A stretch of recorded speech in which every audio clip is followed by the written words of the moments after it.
While I worked a double shift on Christmas Day, my kids went to his grandparents, but they told him they weren't doing grandkids this year. The kids sat outside for 2 hours before driving themselves home. I didn't make a scene. The next morning, I sent them a text with a simple PDF, and within an hour, my phone lit up with 32 missed calls. They told my kids they weren't accepting grandchildren this year. That's the exact sentence. No explanation. No warning. My 10-year-old son and 12-year-old daughter stood on the front porch with their backpacks and a tin of cookies, listening through the door as my mother said it. Then silence. It was Christmas Eve. I was working a double shift at the hospital. People were bleeding, coding, crying. I was up to my elbows in it, thinking my kids were warm, fed, and safe with family. They weren't. They stood outside in 28 degrees for 2 hours before they walked home. When I got the voicemail from Haley, I was halfway through charting on a patient. I didn't even listen to it until I was in the car at 1 a.m. Her voice was shaky but calm. She said no one let them in and they were back at home. I sped the whole way thinking there had to be some misunderstanding. I half expected to find them asleep in their grandparents' guest room, but there they were, on the couch, wrapped in the blanket from the living room wearing their coats. They had let themselves in. Milo had made popcorn. I sat down next to them and listened to the whole story. They rang the bell, knocked, saw movement through the window. Haley swears she made eye contact with my mother. Then they heard it clear as anything. My father's voice, flat. We're not accepting grandchildren this year. I didn't cry. I didn't scream. I didn't text back the string of messages already starting to light up my phone. I just got up, made them breakfast and said we'd do Christmas here, just the three of us. Then I opened my laptop. By sunrise, I had sent my parents a simple message with a PDF attachment. No subject line. No body text. It was a bill. Itemized. The rent payments I'd made when they were in a bind. The deposit I'd fronted for their RV. The therapy bills I paid after they borrowed money from my ex-husband and never gave it back. The private school tuition I covered for their golden grandchildren in Arizona. The ones who, by the way, got brand new iPhones and game consoles that same day while mine stood outside in the cold. Total amount $14,378.92. By 10 a.m. I had 32 missed calls. The first call came before I'd even gotten out of bed. My phone was still on silent, but when I turned it over and saw 32 missed calls, I knew exactly what it was about.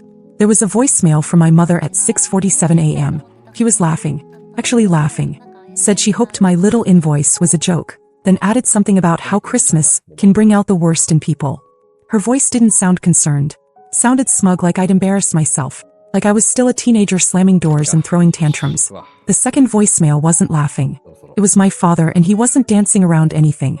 He told me I'd lost it, accused me of trying to turn the family into a courtroom. He said I should be ashamed, said I was acting like some entitled stranger and not his daughter. Told me to call him back before I made things worse. By then the texts were coming in. My sister sent a wall of messages asking what was wrong with me, why I would ruin Christmas over a misunderstanding. Misunderstanding? My kids were left outside like stray animals while her twins opened brand new iPads in their matching pajamas and drank cocoa with marshmallows. They all circled the same point. I was being irrational, overreacting. No one mentioned what had actually happened. No one said sorry.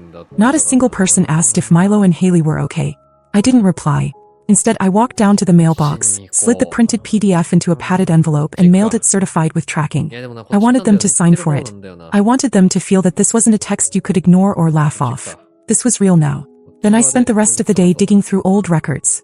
Screenshots of Venmo transfers. Email chains about the car I helped them buy.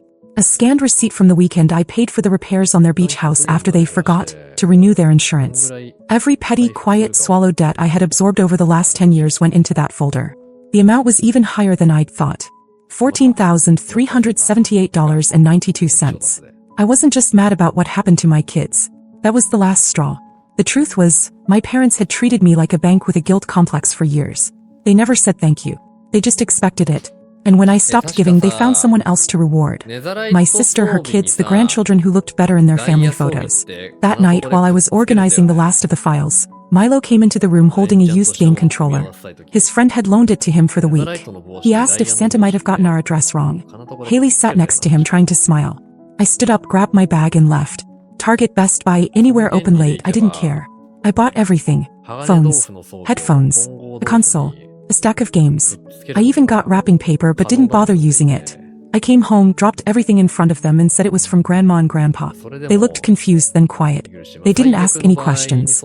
And I didn't offer any answers. The next morning I filed the small claims suit. Not out of spite. Out of clarity. I had receipts, text agreements, and a paper trail that stretched back nearly a decade. I knew they'd try to twist it, tell everyone I was crazy, unstable, selfish. I didn't care. I wasn't playing their game anymore. I had my own now. By the time the legal notice reached them, my sister had already posted some vague story on Facebook about family drama and how some people can't handle boundaries. She made it sound like I'd ruined Christmas because I was jealous. She got all the usual sympathy replies. Cousins we hadn't seen in years chiming in about how heartbreaking it is when siblings turn on each other. People asking if I was okay like I'd gone off the deep end. My parents stayed quiet online. That wasn't their style. They did things behind closed doors. 3 days later, I got a typed letter in the mail. No return address, but I knew the font. My father had always used that same serif typeface when he wanted to seem professional. It was a full page of legal-sounding nonsense about how family transactions are based on goodwill, and that I had no standing to collect anything from them. They included a line about how disappointed they were in my behavior, how they hoped this ugly moment wouldn't define our relationship forever. I pinned it to my fridge like a trophy. My lawyer, yes, I had one now, helped me draft a reply. Formal, cold, with a list of every transaction, every timestamp, every promise made. We attached a formal demand for repayment, a list of deadlines, and a notice that failure to respond would lead to escalation. The next week was quiet. Too quiet. Then things started to shift. My parents didn't answer the demand, but someone must have cracked under the pressure. Because suddenly, I started getting messages from people I hadn't heard from in years. Old family friends, distant relatives, even my mother's church friend Carol, who apparently had a lot of thoughts about daughters who air dirty laundry. It was obvious someone had spun a new version of the story, that I'd gone rogue and was trying to sue my own parents out of spite. One even said she heard I was trying to take their house. I didn't respond. I just kept building my case. And then something strange happened. Milo's school called me to say someone had tried to drop off a late Christmas gift from the grandparents. I never saw it. The school said it looked expensive, but policy meant they couldn't accept it without my permission. I told them to send it back. The next day, Haley came home with a necklace. Not from a friend, from my sister. She said she got pulled aside after class and asked if she missed her cousins, and if she wanted to come visit for New Year's. That's when I realized what they were doing. They weren't apologizing. They weren't owning anything. They were just bypassing me, trying to get to the kids. Rewriting the narrative directly to them, planting seeds, pretending this was just grown-ups being dramatic and that none of it really mattered. That was the moment I knew there was no going back. I sat Milo and Haley down that night and told them the truth. Not everything, just enough. That family sometimes forgets how to love the right way. That money doesn't make someone bad, but what they do with it can. And that just because someone calls you family doesn't mean they're allowed to hurt you without consequence. Haley didn't say anything. Milo nodded. I told them we were done. No more visits. No more gifts. No more second chances. We were going to start fresh. Without them. It came on a Tuesday morning right after I dropped the kids off at school. An email from my sister with nothing but a PDF attached and a line that read, "Asterisk, let's just end this before it gets even uglier. For the kids." Asterisk. I opened it without much thought. It was a spreadsheet. Their version of a settlement. $5,000. Labeled as a goodwill gesture, not repayment. No responsibility admitted, no acknowledgement of anything. Just a lump sum to make it all go away.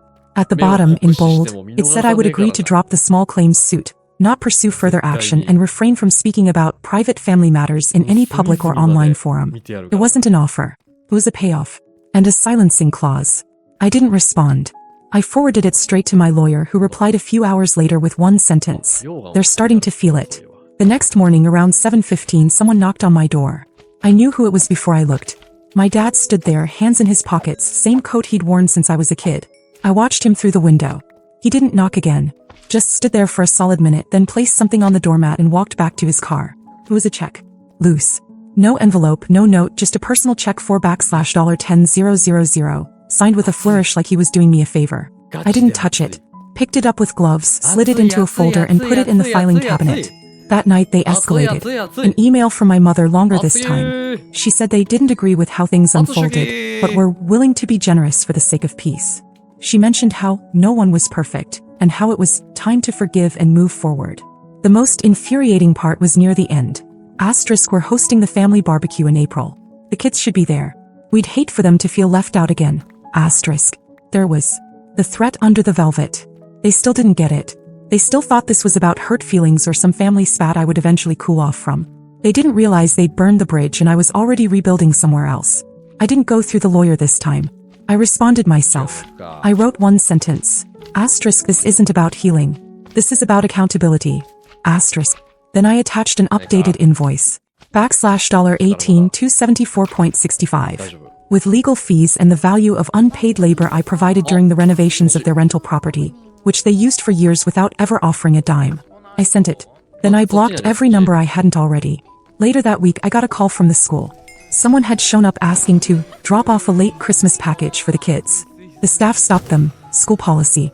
They said the man refused to give his name but claimed to be their grandfather. The package had no name, no return address. Just a large bag with wrapped boxes inside. I told them to dispose of it. The next day, Haley came home with a new bracelet she hadn't had that morning. She said her cousin slipped it into her locker with a note that read, "Don't let your mom keep us apart." That night I had to explain to her why some people fight dirty when they know they're losing. That being family didn't make someone right. I told her the truth carefully. I told Milo too. That some people hurt others and hide behind the word family, like it's a shield. That real love doesn't come with strings or conditions or threats disguised as kindness. They didn't cry. They just nodded. We spent the weekend somewhere new. I took them to a cabin upstate, a place I used to go when I was younger before everything got so heavy. No phones, no screens. Just us.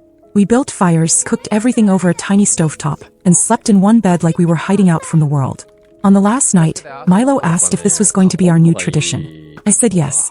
And that was the first time in a long while that it actually felt like Christmas. I didn't tell anyone the date except my lawyer. No need to give them a heads up to stir drama or spin a new version of the story. When the court notice went through, I expected more noise. But this time they went quiet. Too quiet. No phone calls. No emails. No gifts mysteriously left at the school or on the porch. Just silence. It felt like the eye of a storm, like they were regrouping, planning something. On the day of the hearing, I walked into the courtroom alone. My lawyer met me at the door, briefcase in hand, calm. I was half expecting to see my parents already seated, looking indignant and self-righteous, but they weren't there. Not yet. They showed up 10 minutes before the session started. My father wore a suit I hadn't seen since my sister's wedding. My mother had a stack of folders under her arm, probably thinking it made her look official. My sister came too, sat in the back like she was watching a show. I didn't look at them. I didn't need to. Our case wasn't dramatic. It was simple, really. Receipts, transfers, messages, broken promises. My lawyer laid it out without a trace of emotion, just facts. Cold, clean fact. My parents didn't contest most of it. Just tried to minimize it. Claimed the money had been family help, that I was never expected to be reimbursed. They said I was doing this out of resentment, not reason. But the evidence was clear. Screenshots of them agreeing to pay me back next month. A spreadsheet they had sent me 2 years ago to track our loan. Texts from my father literally using the words, "Once we get on our feet, I'll make you whole." The judge didn't ask many questions. He didn't have to. The ruling came that same day. They were ordered to pay me in full, $18,274.65, within 30 days. No payment plan. No grace period. Just a deadline. I walked past them on my way out and didn't look at any of their faces. My sister said something under her breath as I passed. I didn't catch it. I didn't care. The check arrived 12 days later by certified mail. This time in an envelope. No note. Just the check paid to the cent. I cashed it the next morning. Not because I needed the money, though after Christmas it didn't hurt. I cashed it because it was mine. That afternoon I took the kids shopping. I let them pick whatever they wanted. Not just things they needed, things they loved. Milo picked a new tablet and a ridiculous hoodie with some video game character on it. Haley chose new boots, a silver necklace, and a set of watercolor pens she'd been eyeing for months. We stopped for burgers on the way home and ate in the car with the windows down, music up, like everything that came before didn't touch us anymore. When we got home, I pulled out a manila folder from the kitchen drawer. The one that had all the court paperwork. I burned it. Not out of spite, because it was done. And just like that, the noise stopped. No more calls. No more gifts. No more games. Just peace. It's been 6 months since the check cleared. The kids haven't asked about them. Not once. No, when can we visit? Or, why don't we see them anymore? It's like something clicked in their heads too, like they realized all at once what I had ignored for years. That love isn't supposed to feel like begging. I changed our numbers. Closed old social accounts. Even switched Haley and Milo's schools at the end of the term. Not because I was running, but because I was done letting their influence seep into places it didn't belong. The new school is smaller, quieter, and kinder. They made friends quickly. Milo joined a robotics club. Haley's on the yearbook team now. I watch her scribble notes across pages like she's recording a world that finally makes sense. Me. I feel lighter. Not because I won some courtroom victory or taught them a lesson. That wasn't the point. It's because for the first time I stopped trying to earn something that should have been freely given. People sometimes ask what happened. A few family members I didn't block outright. Cousins who stayed neutral, a distant aunt who only found out after the hearing. I just say this, asterisk they forgot they were supposed to love my kids. This'll, asterisk. No one argues with that. The house is different now. Plumber. We started doing Sunday night traditions. Nothing fancy, just homemade pizza or movie marathons. The kids make the schedule. They even started calling it reset night, which somehow feels exactly right. I found the old tin of cookies the other day. The one they brought to the porch on Christmas Eve, the one that never got opened. It was pushed behind some board games, still sealed. Haley had written Happy Holidays on it in marker. Milo drew a smiley face with a crooked Santa hat. I stood there holding it for a long time. Thought about throwing it away. Thought about keeping it. Instead I opened it. The cookies were stale. Crumbly. Not moldy, just past their time. I dumped them in the trash and washed the tin. Later that night, I used it to hold all the new thank you cards Haley had written to her friends and teachers. She said it felt good to tell people she was grateful. I didn't say anything. Just smiled and helped her find stamps. And that was the quietest goodbye I ever gave. No big scenes. No dramatic letters. Just a cleaned out tin filled with something better.